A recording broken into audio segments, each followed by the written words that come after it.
My name is Vivi H. Nielsen. I'm Danish. I come from Aarhus University. I'm also Vice President in the Animal Task Force and representing knowledge providers. We are going to have a follow-up discussion, but let's just hold a little, because as mentioned in the flyer, the world population is expected to reach 20 billion people in 2050. It will cause a severe pressure on all resources used for food production. So improved efficiency in agriculture, of course, including also livestock, is key for food security, for climate change mitigation, for sustainability, and at the same time, we have also the need to minimize the impact on the environment. We heard this morning from Bas Eickhout that, technical solution is not all, but definitely technical solution is a part of the solution. And we have seen this in this 6 project just presented. They contribute each in their own way to each of these 4 outlined here: the food security, the sustainability, the climate change, and also mitigating impact on the environment. But we are not done yet. So my first question will be, what research and innovation is needed to further support what we outlined here?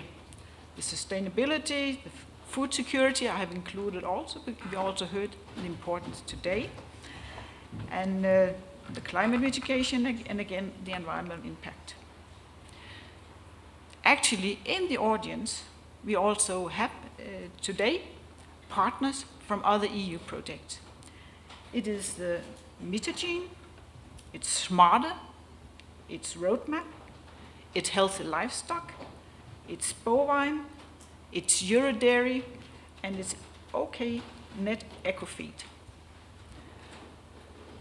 I will invite, if you wish, to give a short presentation of your project, and then of course I will approach you, these partners, and the audience and the speakers on how should we proceed for further sustainability. I'm not aware of all the faces, but please, if you wish, these partners from the project I just mentioned, if you wish to give a presentation, then please stand up and Susanne will give you the mic.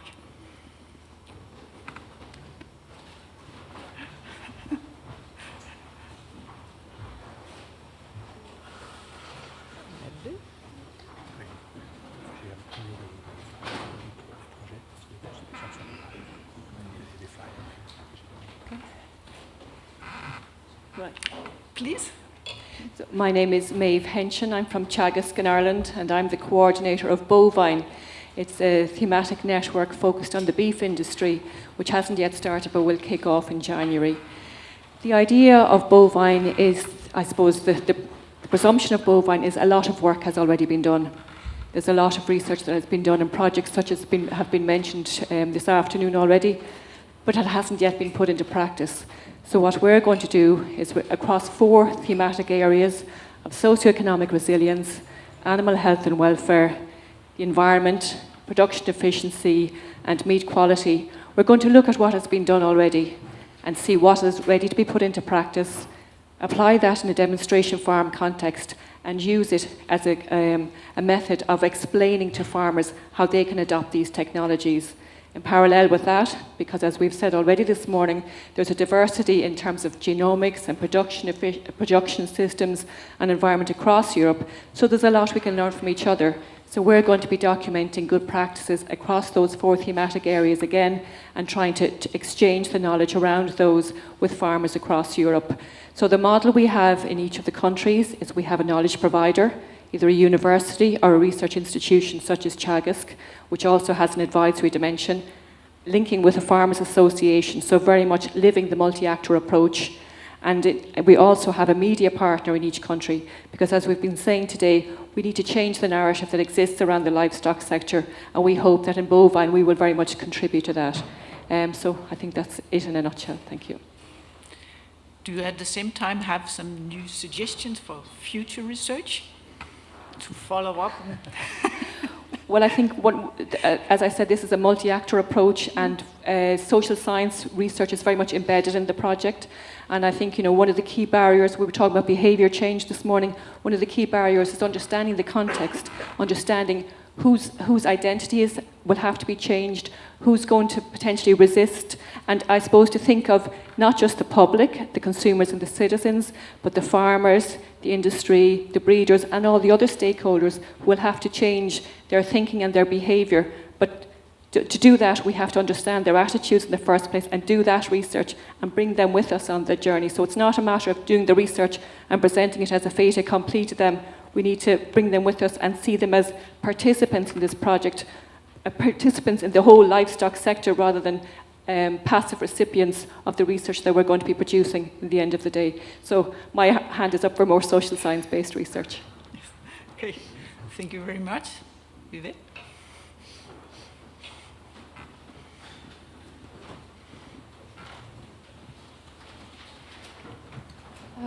My name is Vivi H. I work for Wageningen Livestock Research, and I was chairing Methagene, which was a cost action that ran from 2013 until 2017, so we are finished with the action at least.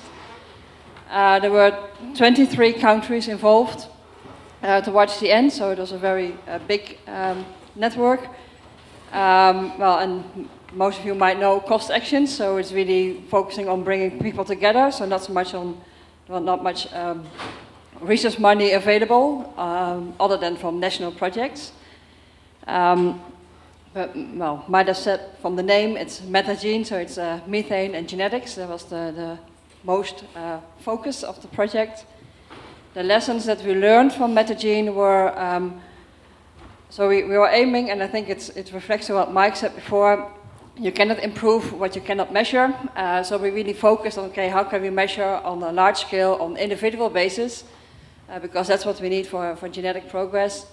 How can we record methane on a large scale? So we learned a lot about proxies, having like indirect measurements, like the MIR, but also related to the microbiome or the feed intake, feed composition. But we also learned a lot about the methodologies and the different devices that are around, and how do they compare and how are they different, what is a gold standard or what's a bronze standard. So we learned a lot about those. We did indicate about what's the potential of genetics, what's the potential of breeding towards lowering the methane emissions per animal. And what I can see now, 2 years after finalizing the action, I can see in more and more countries people are recording methane on a larger scale, so not only on their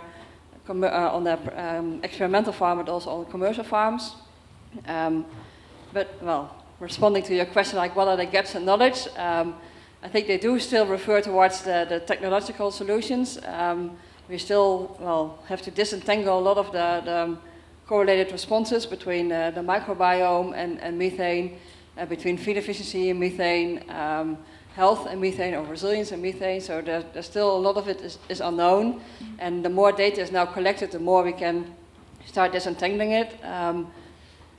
What I can see is that the most of the focus on recording is on the major breed, linking to image. I think the other cattle breeds are not only important for the adaptation, but probably also for the mitigation part. And what are the differences between the different breeds? I think there's a huge question there. And well, the link with other greenhouse gases or mineral losses. How does methane relate to nitrogen, phosphorus? Is a big one there as well.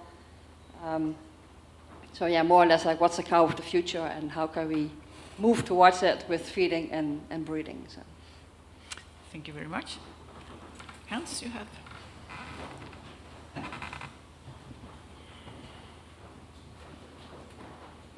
Thanks very much.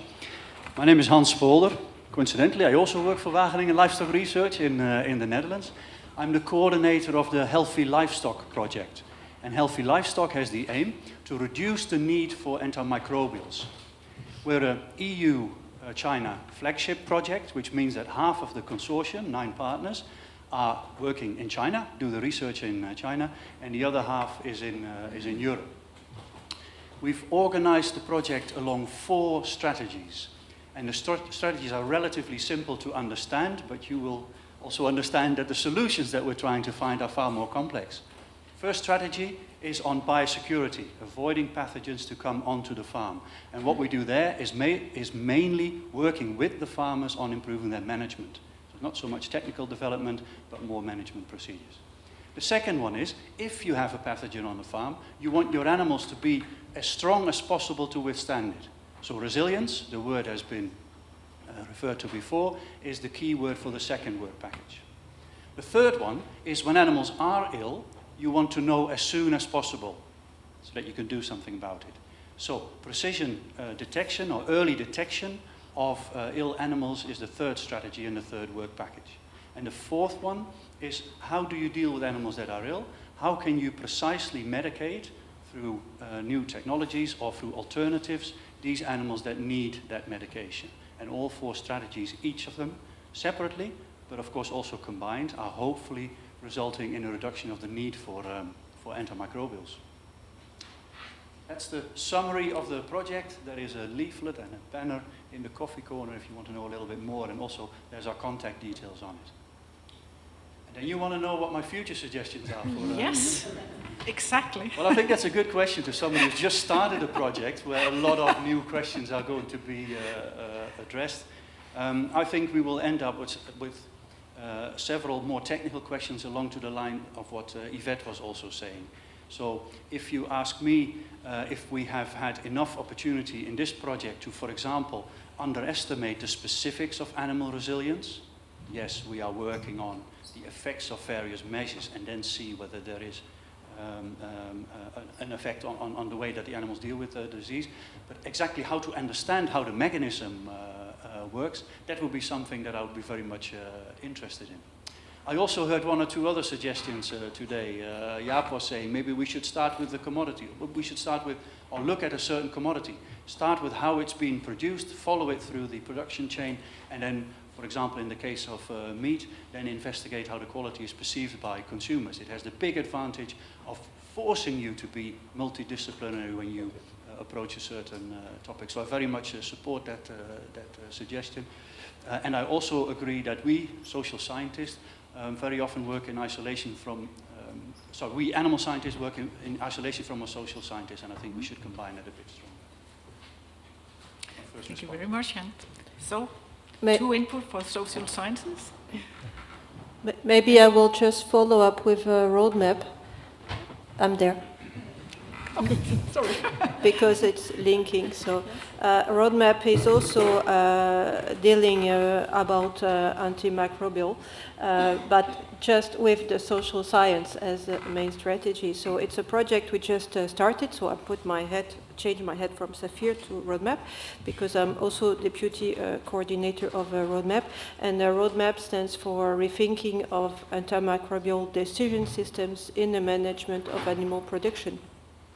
And the aim of roadmap is also to tackle antimicrobial use, but more to foster a transition toward a more prudent use of antimicrobials in animal production in different contexts to manage antimicrobial resistance. So it's a project which is really driven by social sciences. And so, for example, we are just at the moment discussing on which living labs we are going to put in place, in which we can gather all the actors, the relevant actors from farmers, veterinary services, and so on, to develop tools and services, but within action research programs. So I think it's nicely complementary of more biotechnical approaches towards use of antimicrobials. And so I already tackled this issue in my presentation of Safir, but I think at the end, what we are going to see now, we have to, tackle this rethinking of use in really very diverse animal production. We wanted to look at all kind of countries, species we had to choose for this project, but what we will see is that there is such a diversity of systems and also link, so the question will be also at the end, and it's too bad it will be at the end maybe, but to link this diversity with the environmental diversity, so linking health data, management data with environmental data, I think it's really a key issue. So why don't This morning we talked. Is it working? Yeah. This morning we talked about the holistic approach, and I think when you talk about data, I think one of the challenges really there. Access to data becomes easier and easier. We have sensors for almost everything now, and that provides information or data. It's not information yet, and I think the challenge to extract information from the data, and it's not one sensor that provides all information. I think it's the combination of different sensors, different proxies that we have to analyze. And probably my personal feeling is that we are advancing much faster in data acquisition than in knowledge. And that's not a problem by itself. Perhaps it's a challenge. Because this data can help us in predicting, in making decisions, perhaps without understanding everything, because I think we come to realize that life and society in general is much more complex than we ever thought. Yeah, because now we're not talking about data at a time point, but it will be at the different time points of the evolution of the climate, the infections, everything. So it will be also a lot of points to get. There is another project. Sorry. Please. Hi, my name is Carole Moreno. I work at INRA in France. And I manage the Smarter project. This project is about genetic of sheep and goat mainly, but not only genetics. We work with system researcher also. And the aim is to increase resilience and efficiency in sheep and goat. In fact, sheep and goat are mainly bred in low quality pasture or low quality environment, and then we have a lot of diverse environments, low quality until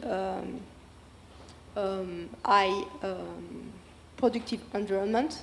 Then the idea is to study resilience and efficiency in this different environment and observe if we have the same genetic in this different environment. Then this is really interesting to estimate the impact of the environmental impact, but also the social and economic impact, to work with system researcher in order to merge a model coming from genetics and system together to have a good evaluation of impact. Because I think in the different projects, the main problem is to estimate this impact, because we know our research, but to estimate the impact of our research is not so easy.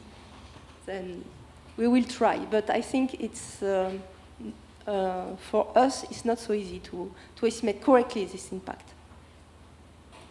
Thank you.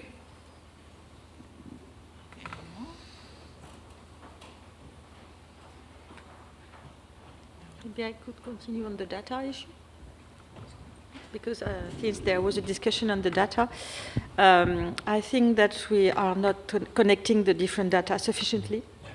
It's really a nightmare when you want to connect available data. And why? Because maybe researchers are not really willing to do the effort, or they are not aware it is useful. What's my data? Well, this is the one I didn't want to say, but okay, you said it. So. And also it is an effort, because you need to use standard If you want to share data, you need to use a standard vocabulary. And this is bothering all the researchers, and we have really to train them. And it is really a strong bottleneck at present. Regarding environmental descriptors, my colleague in EPFL, they are not in the usual animal breeding community. They have an efficient way of describing environment from climatic and physical environment. So they have this standard method of analyzing environmental conditions, but it is completely disconnected at present from the studies we have in animal breeding. And when we had the joint session with the Gentor, we said that the colleagues of FIBL, who have the social descriptors of the environment, they are not connected with the environmental descriptors of my colleagues from EPFL. So again, we have another layer we could combine. And even FAO proposed, maybe, I don't know, less than 10 years ago, but a standard way to describe production environment descriptors, including breeding organization, farmers association, because it is very important the way to organize the breeding. But it was complicated. And finally, there was no agreement of the countries of FAO to apply this system because they considered it was too much of an effort, and it was just to describe genetic resources, so they didn't see the point. But maybe we could take these production environment descriptors again. I think maybe Europe could take the initiative to take this definition, which can be used not only to describe genetic resources or gene banks, but any production system. So I think there are a lot of disconnected initiatives, actually. You go ahead. I would extend that to the data that's coming from the different monitoring equipment that is now sold over a very wide range of farms and different measures, and that adds an extra layer, which is getting access to data which a lot of these companies consider to be their own, even if it probably belongs to the farmer. And that's something I don't think that we as researchers can solve. We can maybe solve it in a local context of a project with some willing partners, but if we really want to get the best advantage of all of this, there has to be something that makes it much more open access, maybe for specific purposes, but that's going to need a push as well. Yes? Go ahead. It's been my experience with some kind of a standardization project that people in Europe like to standardize as long as their standard becomes the standard. And I think that's why perhaps we need Europe to force us to do that, provide the levers, the funding to say, okay, you make one standard, and it's not your standard or my standard, it's one standard, and you have to agree. And I think that's the challenge where Europe can play a big role. Yeah, certainly I've seen, I was involved in the Optimare project a couple of years ago, and again, we set up, with that project, there was a database, a transnational research database, and we all got together and, came to agreement on the data models. It wasn't easy, and it was hard work, but one good benefit I think that came from it then was that when we did move into G+E, okay, it helped that it was a lot of the same researchers, but they said, okay, let's use the same data model that we used in the previous project. And I'm seeing that now as well in a new project called Happy Moo, which again is looking to use the same data model that was used, because so much time gets lost on reinventing the wheel. Then moving over onto the kind of commercial side, again, I'm involved a bit in ICAR, and there are two working groups there that I think are very important. There's the Sensor Task Force work group, which again is just looking to make sense of all of the sensors that are out there, and there's quite a lot of them. I'm just trying to categorize them, trying to come up with some bit of standardization. Which sensors are good for giving an indicator of an animal, and which ones can you actually put into a genetic evaluation? Those types of questions need to be answered. Another ICAR working group is the Animal Data Exchange Working Group, and that is looking at getting data flowing from sensor manufacturers into central databases and so on. And that group is actually making good progress because it is getting buy-in from the commercial providers. But when we look at the project presented here, then in many of the projects there are genetic or other blood, milk, biomarkers associated with traits. How should we combine that? Because we have a lot of information of different traits. I heard efficiency, including very importantly, new metabolic efficiency and digestibility, methane emission, health and welfare, high responses to vaccines, and then also the more complex traits like robustness and resilience. And we also had this possible traits from the gene bank. So we have from this project a lot of information. How should we combine all this in future breeding work? In the different species, shall we select for a wide range of traits and thus include a large number of markers in the species and breeds? And maybe I should ask Nick there first, because actually it has been addressed in GeneTour, in one of the work packages. It's included with the multi-breed selection and for multi-trait and multi-environment. So I think there are two issues. That there are the issues of scientifically how to bring some of these traits into a genomic evaluation and then a selection program. And there are some issues about how to bring those in, what are the correlated traits, how does that transfer from one breed to another, how to make the genomic evaluations robust crossbreeds. So there are some direct scientific questions there. And then there's the whole issue of the uptake by the breeding industries. I'm a long way from being an expert, but it seems to me the breeding industries are actually very much on the front foot. They're very much already considering traits for efficiency, traits for resilience, traits for longevity in different ways. So we can inform those, we can provide evidence that informs those, but I think they are very keen to uptake, and I don't see a problem at that level, to be honest. Where I see the problem is more getting it down to the level of the choices a farmer makes, who is then confronted with not just selecting on milk yield or carcass weight, but selecting on a whole raft of different things and asking himself the questions of how do I weight that, how do I use that information. I think that's probably more where the bottleneck is, as I see it anyway. Mm-hmm. But there are some qualified geneticists here who could maybe give better answers. But is there a gap and a need for new research projects to combine all these, because there might be also different challenges of inbreeding, and how are we proceeding with the selection work? For sure there will be a whole range of questions that will come downstream. I mean, we talk about resilience and efficiency, those things are usually measured in ways which make them antagonistic.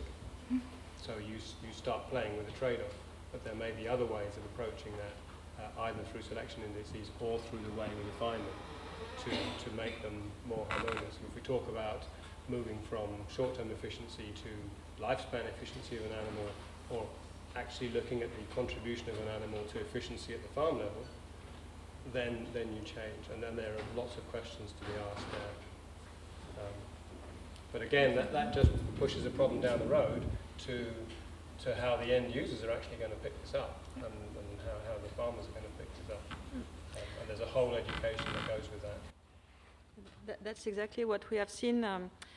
In Image, there is one PhD project about collections of Holstein in Netherlands, the PhD in Wageningen, and they compared the inbreeding level before the onset of genomic selection and since a few generations of genomic selection. And it is obvious that inbreeding has been increasing significantly in a very short time.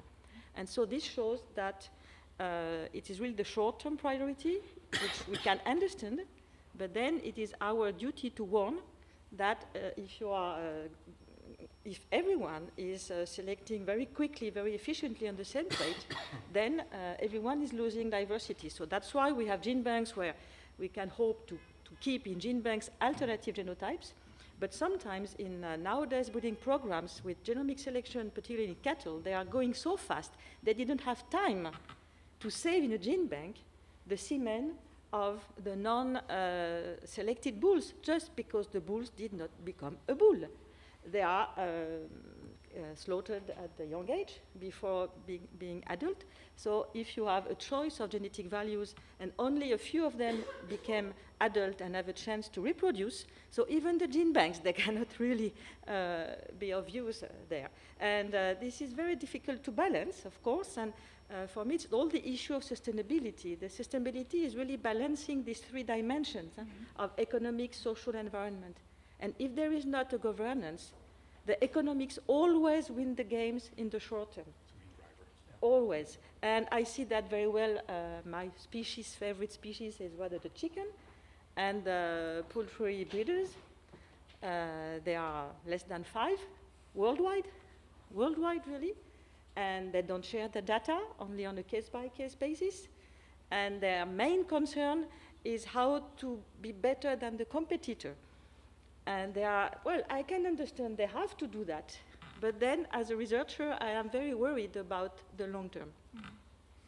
How, well, we had to have research into practice. And for example, in your case, now you mentioned the relationship with the breeders or the breeding companies. Sometimes when I talk to them, they are quite hesitant of including resources from the genetic resources into their lines because they said they will give a dramatic drawback in production. That's depending on the rate of genetic progress of the population. If you introduce a more distant genotype, then of course you will see at short term a loss on the traits you have been improving very fast. So very generally in all the gene bank policies which are supported by the national coordinators of genetic resources, who are people either in the agriculture ministry or in a research institution, they always list a series of motivations for gene banking, including reorienting breeding objective. And this did not happen very often, and even we don't have a case within IMAGE, because the current market or economic environment does not make possible taking the risk of reorienting a breeding objective. If there is no insurance that you can try, nobody will try. And I can understand that. I am not blaming that. So there are this issue of differences in genetic trends. So that's why we took a demonstration project in local pig breeds, those who are valued by high-quality meat product in France, in southwest of the Cunoir du Limousin, the Gascogne, the Basque. We have 5 local pig breeds maintained that way. And then we said we are going to manage better their inbreeding by reintroducing all semen. And then we got a different bottleneck, that reproductive capacity of all the frozen semen was not as good as expected, and also the fertility of these local pig breeds, the females, is not as well known as it is in large white, because large white has been studied so well. So each time we change a breed, it does not work exactly as the standard. So finally, it has been a lot of effort for my colleagues, and they had success in a few breeds and not in other breeds, because the physiology of maybe of these breeds we don't know well enough. How should we take that problems into account when we design a new project? Are we going to, well, continue? I think we will. Jean-Charles said that. The Multiactor Project will continue like they did in Horizon 2020, also in Horizon Europe, or link with industry, link with farmers, dialogue. We had them thinking of the inclusion of the society, NGOs and so on. How should we set up a project in the future so we are sure that we really get research into practice? And I would also like to hear some comments from the audience.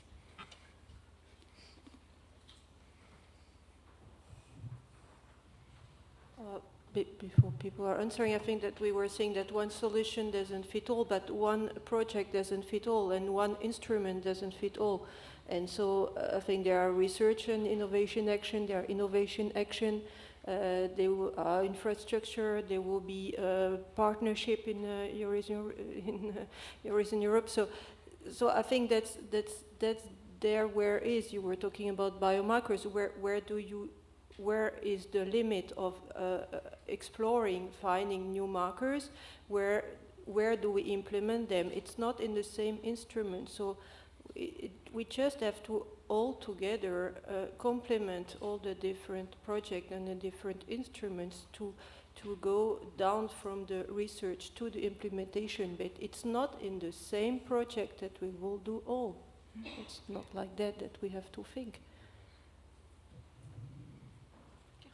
Yes, thank you very much, André Legal from IDEL, French Livestock Institute. So thank you for this presentation. I would like to have a comment about research about climate change. I think it's very important to have a focused research on the methane emissions, nitrous oxide, on many things like that, with interaction with genetics and genomics. But I think also it's very important to have a global research at farm scale or system scale, for example, for GHG or carbon, in order to put the different practices, things together at farm scale with a global evaluation, with the key figures which are very easy to communicate to farmers and stakeholders. So I think this level of research between applied research or research and demonstration is very useful for adaptation about climate change. I fully agree with you, André. I think for some of the projects, I mean, to get society other than farmers, consumers, citizens involved. I mean, if you ask a citizen about genetics, the first thing they will mention will be GMO, and because that's about what they know about genetics.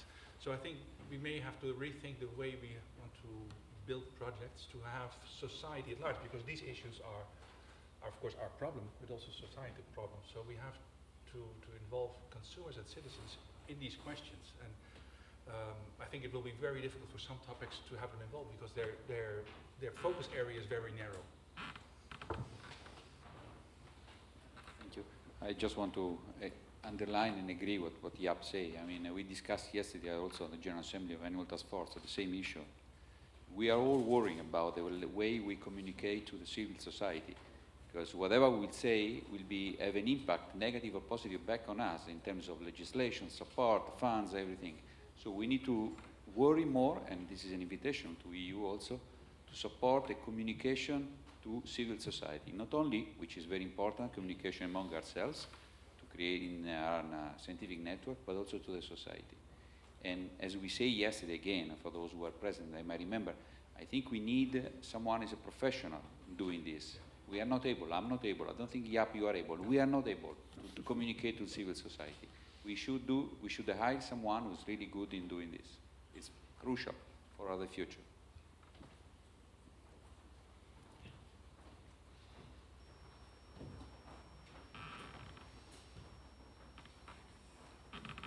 I just make a point, I suppose re-emphasising the social science dimension. I think it's not enough to employ a professional communications person. I think we have to understand the context in which this is happening. So, you know, if we think about communication around meat, it's very much a contested space. We have to understand that. We have to understand how consumers form their attitudes. Some of these attitudes are very much based on understanding, but also a lot of them are very emotionally based. So we have to understand how they form attitudes, the factors that influence these attitudes, who they're listening to, who's influencing them. And it's not simply enough to design nice glossy posters and papers and, you know, have nice YouTube videos. We have to understand the context, and then we can employ the professionals to do it. So we need the social science research, we have to do the science communication research, we have to do all the behavioural science research and understand the context, because we're at nothing otherwise, we're wasting our time. Yes, we also had a few social surveys in Image, and one regarding the so-called acceptance of innovation for gene banks, because sometimes we are using high-tech reproductive technologies for gene banking. And what was coming out of the different surveys and the discussion with our colleagues from social science, that we need to identify what is the word which is speaking to which public. Because then if we find the entry which is of interest for this public or the other public, then we can start to have a useful debate. But if we go to see different publics with the same approach, then it doesn't work. Typically, one of my colleagues, he was doing a survey with 25 farmers concerned about in situ conservation, live population in their farms. They never thought about gene banks really, and initially they thought it could be sort of a competition or in subsidies, and so it was a lot of explanation of how there could be cooperation with the gene bank and not competition. And it took time. It took time, and we didn't take a professional, but at least we had to prepare with the social science the way to formulate questions. They cannot be the same to the different stakeholders. So we had more success with the usual stakeholders, the policymakers in animal genetic resources, the gene bank managers, some association for local breeds, very motivated by local breeds. But for other categories, we did not really, we could not reach them properly within the project. So a good multi-actor project, including also social sciences, yes, to be able to communicate the message and to get the impact and yeah, well, to understand how we can have an impact, because we don't get the impact very often, but no, and it's actor, it's multi-actor. So. Yeah.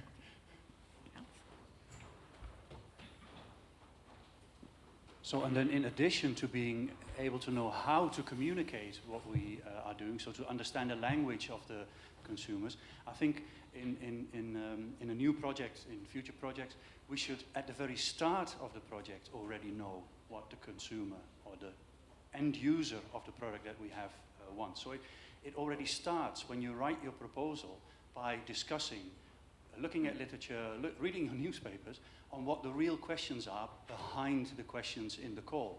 They are sometimes very broad, very general, but what the specifics are that lies behind it, you need to understand that to be able to create the maximum impact at the end of your project. And maybe just one funny detail, that there are stakeholders also manage trade-offs.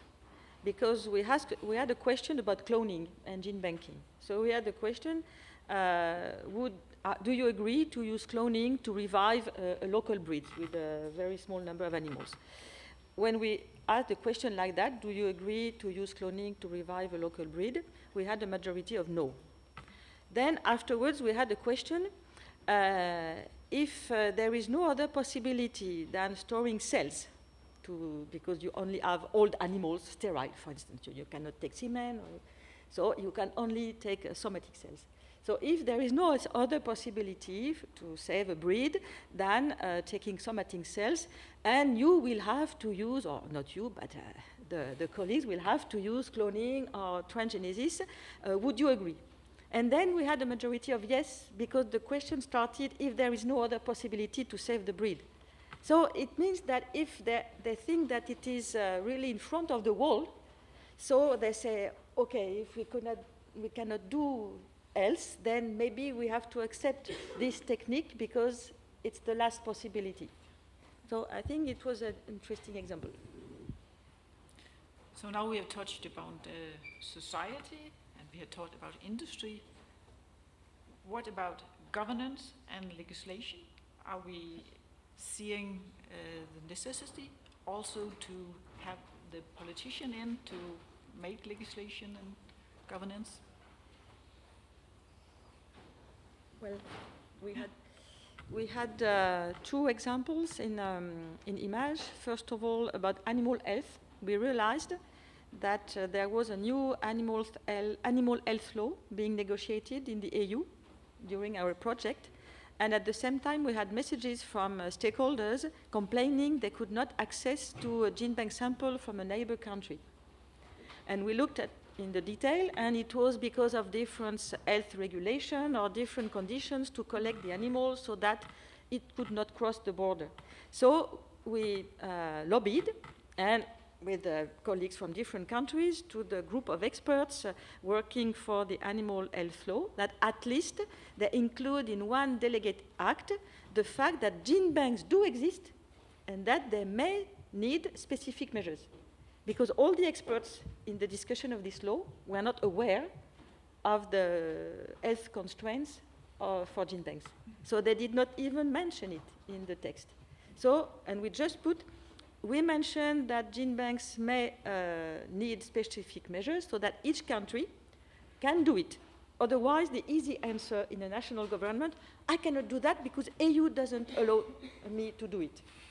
So maybe it's the scapegoat. I have learned a word today. I'm happy.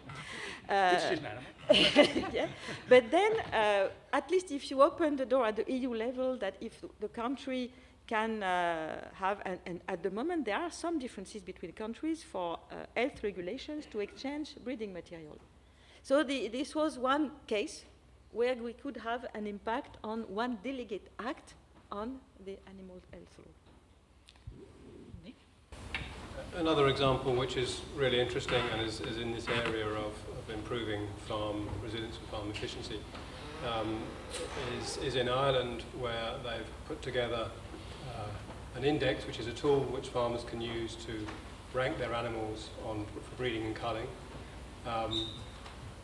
Behind this, they included, so farmers have access to this tool for free. I think I'm right, Michael can correct me, provided that they genotype a certain number of their animals. So they pay to genotype their animals at a low cost because there's government support for this initiative. So at the same time, they're getting a lot of information from the farms back through this system and the genotypes to improve and to move towards these goals of a more efficient and lower carbon footprint animals and farms. But at the same time, there's a tool for the farmers, and that was supported by the breeding industry, but it was also supported by the government to kind of create this tool, which was then in the hands of the individual farmers. But it's working both ways. It's helping them, and they're helping the collective goal. And I think that's an excellent example of where governance and policy can come in and have a real effect. But maybe I've misrepresented that. No, certainly to make the point that we, as in the scientific community, we can certainly inform policy, and certainly if we can present the facts and the science in an actionable way to policymakers, then it does open the door then for where a direct support and so on can come into play. But no, certainly tools like that are very useful for farmers. They help them, it's a very good decision support tool. It supports the farmer in deciding which of his dairy cows he should be culling and so on. And that's an example of pretty good science in action in the hands of farmers.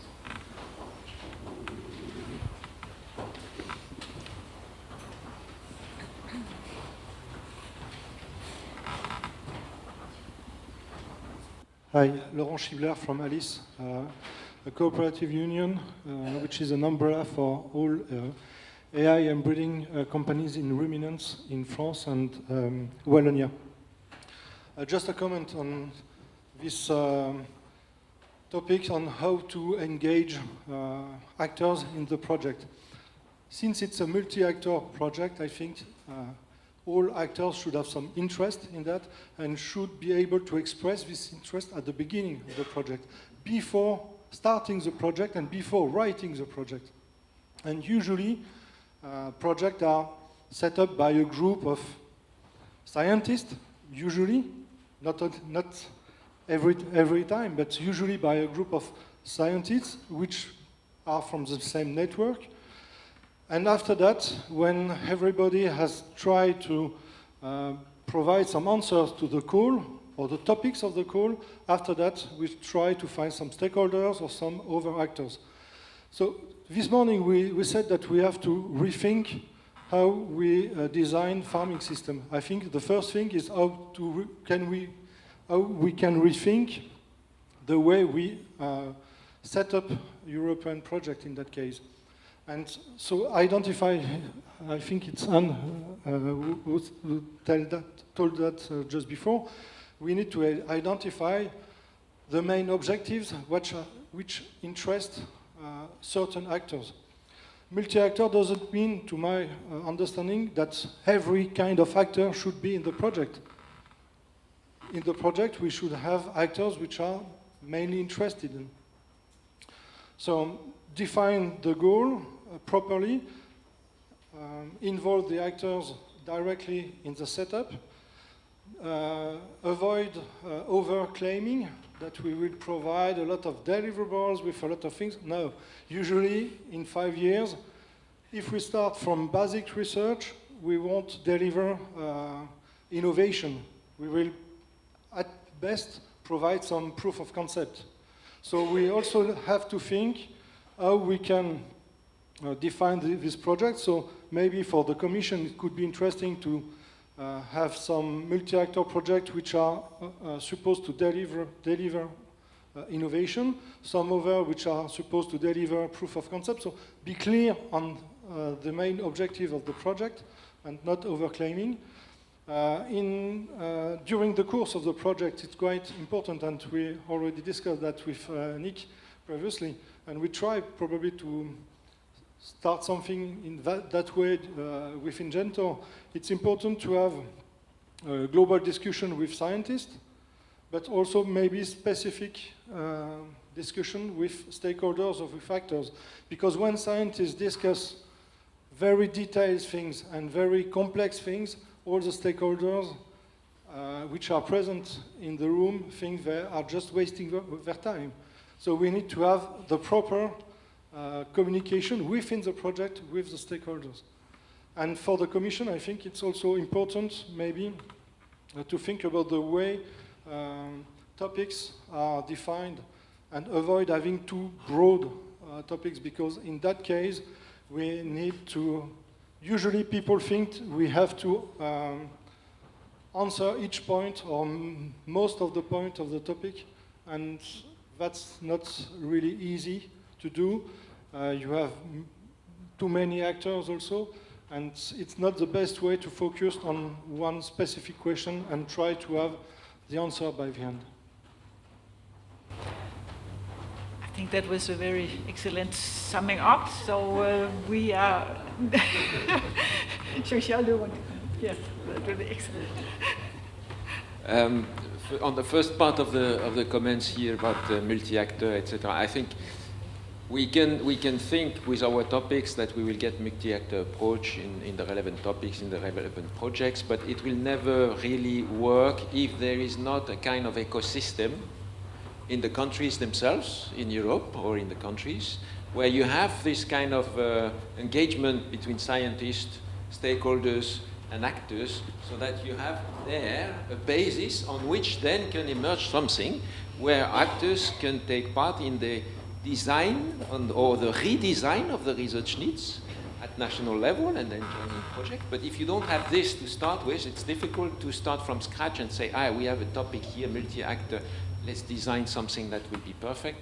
It will be really quite difficult. So I think from this point of view, I was happy, for instance, yesterday in the discussion in ATF, to see that in some countries, there are kind of mirror groups, like ATF at EU level, which take place at national level, where you have the different actors, research providers, but also maybe breeding associations or companies, and nutrition, and other actors that can be there, maybe farmers' representatives. So I think this is certainly a way to also contribute to building this kind of ecosystem, I would call it, for this multi-actor approach in research, because as I said, we have this EU project, nice and big EU projects, but there are plenty of projects going on also at national level, where also this multi-actor approach could be beneficial if it doesn't take place already.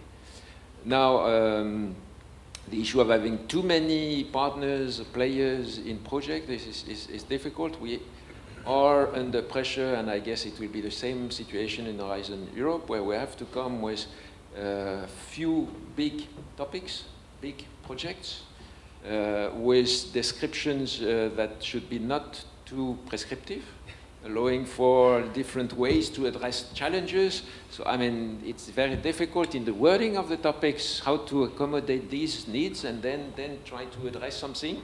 We are even expected sometimes to have quantitative expected impacts. But when you have a topic that is supposed to be quite open and not prescriptive, it's quite difficult to identify which quantitative impact you will get at the end. So it's really a challenge, but I think this challenge will still be with us and with the community, research community and actors, and the Horizon Europe, because I think we will have the same framework conditions, let's say, for our topics and the projects we'll have, hopefully with some partnerships, new initiatives coming in the Horizon Europe, there will be maybe some flexibility. But in a number of cases, the collaborative projects will be of the type we have for the moment.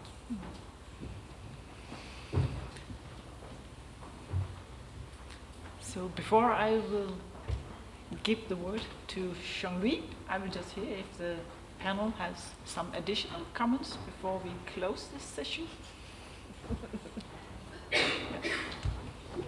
Just one brief point. I mean, we're sitting here because we got involved in this cluster, and that has been very useful to allow us to, for example, have sufficient critical mass to come and be involved in a session like this.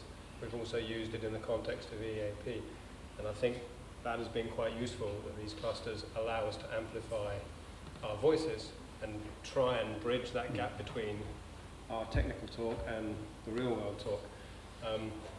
But I don't know, I mean, there are other projects out there, I don't know how these clusters form and carry on. This was a specific initiative. Is it something which is likely to become part of the future? The research landscape? Because, I mean, scientists don't actually like doing this, but if you can get them I hope feedback can be collected from these clusters. This cluster is the only one I'm aware of. I don't know if in the other sectors of agriculture research there are some similar clusters. I'm not sure. So there must be quite a few only. And let's see what lessons can be learned from this. And if it's felt positive, I don't see a reason why it should not be maintained. But quite frankly, this has not been discussed, to my knowledge, in the Horizon Europe discussions so far.